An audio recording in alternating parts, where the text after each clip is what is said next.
yesterday morning is any indication, the cold weather, these drivers yesterday maybe didn't take into account how long it would take to get heat in the tires and, almost as importantly, in the brakes. In these what are still 31, 32 degree temperatures. Yeah, I tell you what, I mean, you really got to get heat in the tires quickly. We saw yesterday morning, especially when our Group 1 SSM, even when they went out in the afternoon, Greg, it took about 5 or 6 laps really for the tires to get enough grip to really start making some moves. Everything was pretty much single file.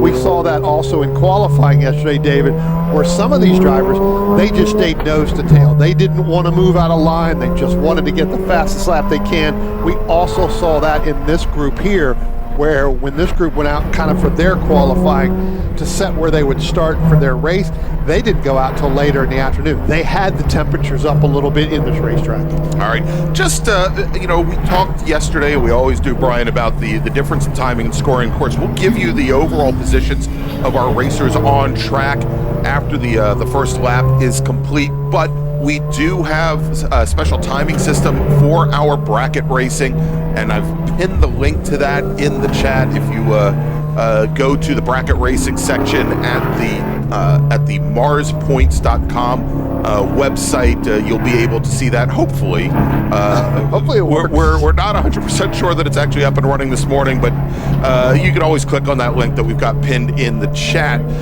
The bracket that we have here in Super Bracket Road Racing Series, we slice everything up into these 2-second intervals, going anywhere from drivers that turn lap times faster than 1:17, and then just keep going 2 seconds, 2 seconds, 2 seconds for each one of the different brackets, and we'll try and break it down for you. If the bracket timing system isn't functioning correctly, I'll try to do the math, which is probably going to be the biggest disaster that you can imagine. But let's run down. We'll take a look at the starters for today's race. Starting on the pole today, driving the white number 18 Porsche 911 GT3 Cup car from Martinsburg, West Virginia, it's Corey Markovitz.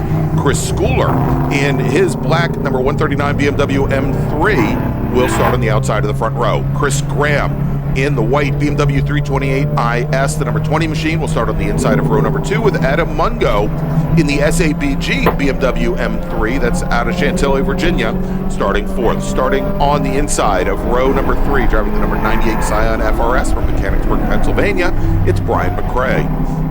Scott Cook in the number 64 BMW M3 hails from Reisterstown, Maryland. He's going to start 6th with Steve Martin in the In-N-Out Performance Ford Mustang out of Silver Spring, Maryland. The number 50 car starts 7th with Nick Shively in the number 83 Panos Esperante. The track-out accommodations car starts in 8th. And there was a great fight between those two racers yesterday, between Martin and Shively in the two small block Fords. Then we got Jeff Walters in the number 118 Dinoco Mazda RX8. He starts 9th with Anthony Pacelli in his Subaru Impreza out of Mowertown, Virginia, starting in 10th. Starting 11th, driving the number 62 BMW M240i from Chambersburg, Pennsylvania, Mike Herbert with Chuck Edmondson starting 12th. He's in the number 45 Nissan 350Z. Then we've got Iosu Arrieta. We'll see how much dirt he throws up today in his Subaru. He's in the Insane Ways Motorsports car, and he will start lucky 13th. Jennifer Romes in her Scion FRS out of Fredericksburg, Virginia, starts 14th. Then we got Jed Prentice and Armin Major. Prentice and Major both racing Mazda MX-5s, and then John Legg in the Motorsport Auto Miata, and Rick Millenbach in the Windsor Customs Mazda Miata. He's out of the San Francisco. I had no idea that Rick was a member of the San Francisco region of the SCCA, especially since he lives in Alexandria.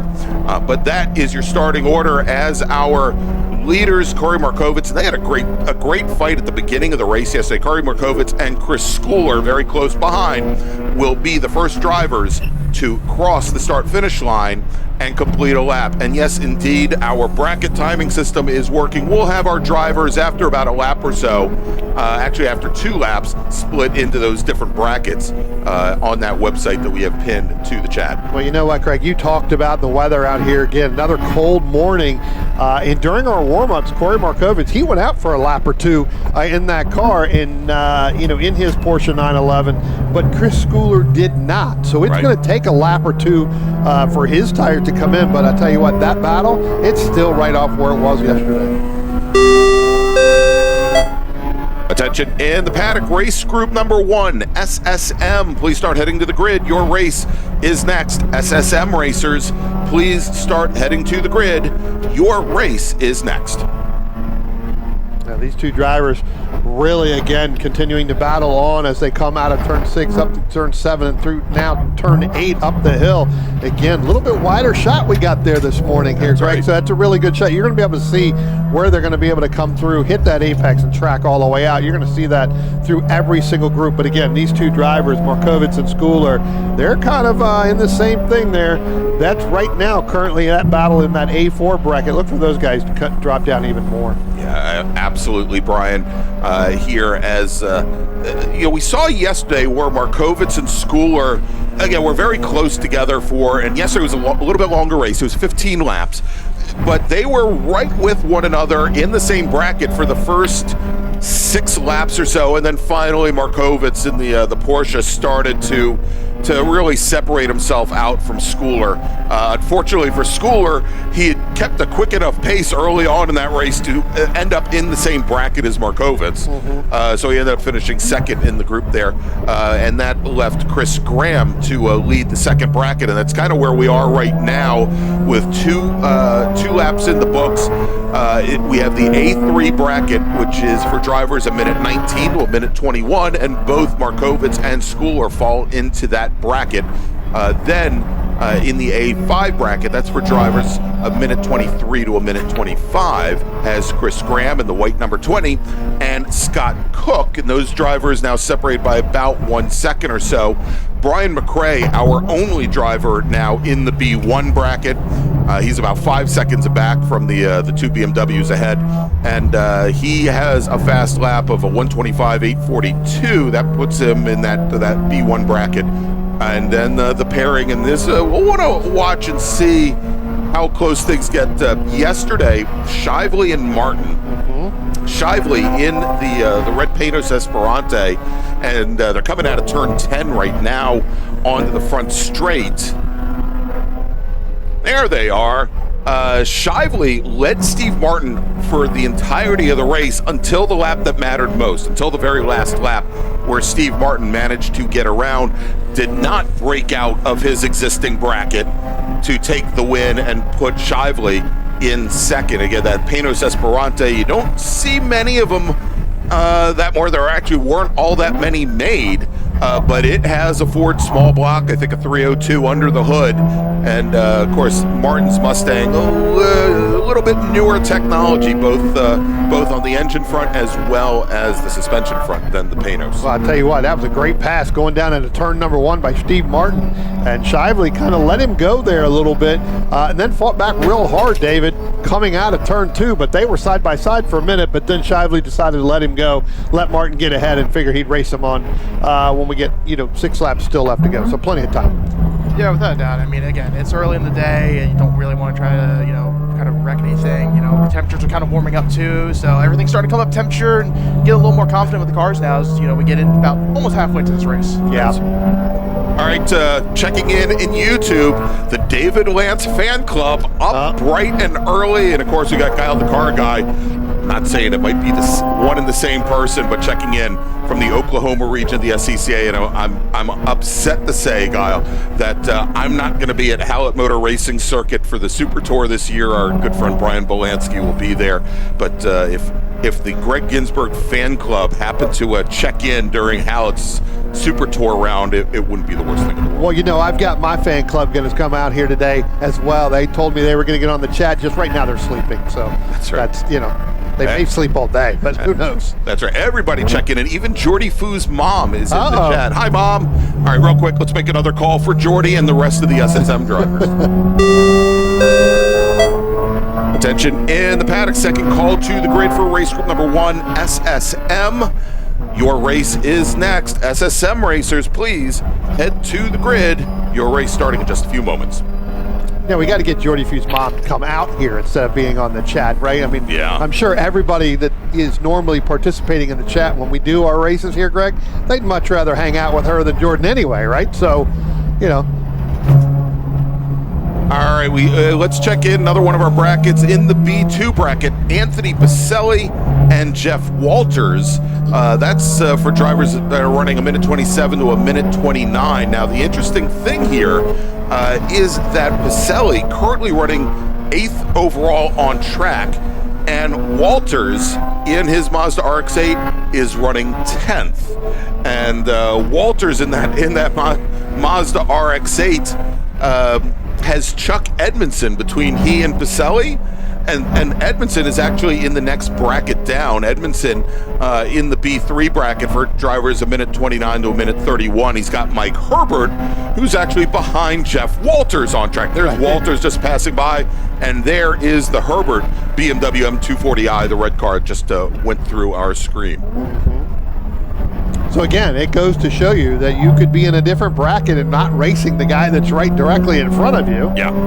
And then you're bouncing around as you know, we're starting to get some lap traffic being done here, getting ready. Our overall leaders getting ready to pass the 22 of Armin Major there in that Miata. They kind of went by them, and I'm sure he kind of felt that breeze with both that that Porsche 911 and that BMW M3 going by with Markovitz and Schooler. That's right. So right now, Major running second in the B5 bracket. That's for drivers a minute 33 and up. But Jed Prentice, who's leading that bracket, Brian, almost 5.5 seconds up the road from Major. Rick Millenbach is running third in that bracket. Should also mention here, and actually now both Prentice and Major break out of the B5 bracket into the B4 bracket, where Ayuso Arrieta leads, and Prentice now almost 6.5 seconds back from Arrieta. So that entire bracket is separated out by multiple seconds between each driver. Yeah. I was going to mention Adam Mungo, Jennifer Romes, and for the second day in a row, John Legg did not go out for this race. So I'm wondering if Mungo has a problem with that car, just didn't want to go out, because he went out for the warm-up. Yeah. I did see him go out this morning. So I'm wondering if there's an additional, problem, just wasn't up there, or will he come back out for the second 10-lap race, kind of after we get back from lunch through that. So again, not sure about that, but our overall leaders now headed down past the start-finish line down into turn one, and again, this battle continues to rage on. David, really from yesterday, I don't think these guys have been separated by more than 3 or 4 car lengths at any given time between yesterday and today with the number of laps they had. Again, 3 laps left here to go, but Corey Markovitz and Chris Schooler, they're putting on a show here. Oh, absolutely, without a doubt. I mean, we saw all day yesterday between the bracket race and the big board race. Today, though, again, as you said, they're kind of the same pace. And at times, too, you can definitely tell that the temperatures are really, again, getting up in the cars. At times starting to come down. I think we started out with a 122. Now we're down to 119. So, and today, though, it looks like that Schooler is a little bit closer, though, keeping up with Markovitz than yesterday. Well, guess what, gentlemen? We now have another driver that's gone into that A3 bracket. Christopher Graham in that 20 has just went in underneath that. Ran a 127.88. So now he is not in with the Brian McRae bracket A4. So here again, this is the product of bracket racing, and we have seen this, Greg. We talked about it yesterday. I have seen this for the last 5 or 6 years that we've been doing this, where you're leading a bracket, you get a great run, and then all of a sudden you get a little bit of a toe of a draft, and now you're out of that bracket. Right, and at last check, as both Markovitz and Schooler complete their 8th lap, and Chris Graham hasn't even made it onto the front straight. Chris Graham now running 3rd in the bracket with our 2 leaders, almost 20 seconds back, as opposed to leading his bracket. Yes. As he ended up breaking out, as he now just comes across the line, and almost 20 seconds exactly separating Markovitz and Schooler from Chris Graham. Graham, who just ran his fastest lap of the race, so he continues to get faster. Unfortunately, with 1 lap remaining, or 2 laps remaining, he's not going to make up 20 seconds here. Now, that also then puts Brian McRae, as you mentioned, the sole driver in the A4 bracket, whereas McRae had been running 2nd in that bracket. Also now, as McRae broke out of the A5 bracket into the A4 bracket. That leaves Scott Cook all by his lonesome, which is actually, I think, kind of advantageous for him. Over in the B1 bracket, we were watching the battle of the V8s with Steve Martin and Nick Shively, the Mustang and the Panos. Now, Anthony Pacelli, I guess he figures 4 cylinders and 4 drive wheels equals 8. So he now is in the same bracket as Martin and Shively, but he is now 25 seconds back from that pairing. Well, look for Scott Cook to go a little bit faster because he actually just passed Brian McRae on the racetrack as well. So obviously this lap, and again, David, cooler temperatures. This is the perfect temperature. Maybe probably can get a little bit warmer, but perfect temperatures for the larger motors here. These big V8s, they're going to end up really basically screaming down the front stretch here. 36 degrees. I tell you what, it's going to get warmer. We're going to get in the 60s here by after lunchtime. But look for Scott Cook to go pretty quick here. It'd be interesting to see what he does. He just went a 123.311, and again, he's out in front of.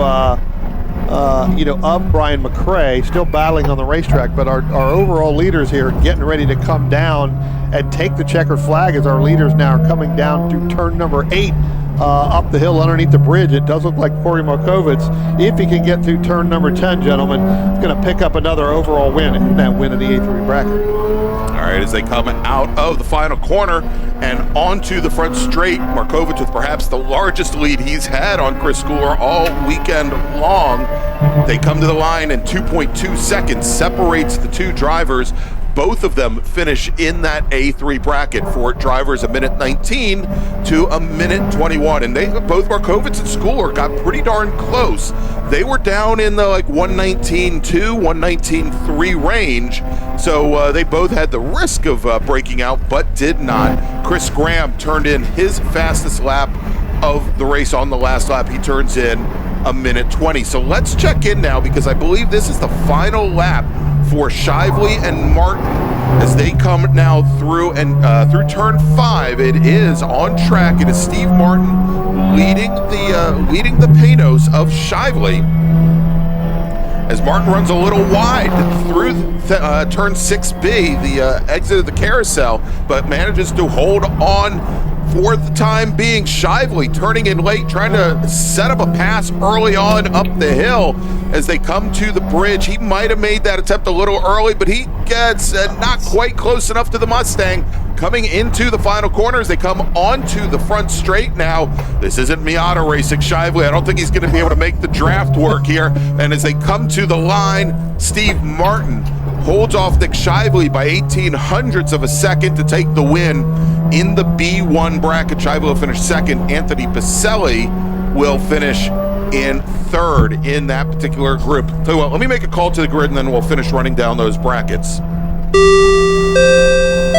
Attention in the paddock, final call for race group number 1. That's SSM. Please head to the grid. SSM racers, head to the grid. So Jeff Walters is going to take the win in the B2 bracket. Chuck Edmondson, our sole racer, in the B3 bracket. Iusa Arrieta holds off Jed Prentice and Armin Major in the B4 bracket. And Rick Mellenbach, congratulations, Rick. You are the sole racer in the B5 bracket. You take the win. All right, we're going to take a quick break. We'll be back here with our first MARRS race of the day. It is SSM next here from Summit Point Raceway. Stay with us. At OG Racing, when you are shopping on our website, when we say in stock, this is what we mean by in stock. Seats and seat bases, brakes, harnesses and restraints, shoes, suits and steering, helmets, gloves and undergarments, fire suppression, and so much more. Shipping directly to you from our conveniently located Sterling, Virginia warehouse with thousands of in-stock items.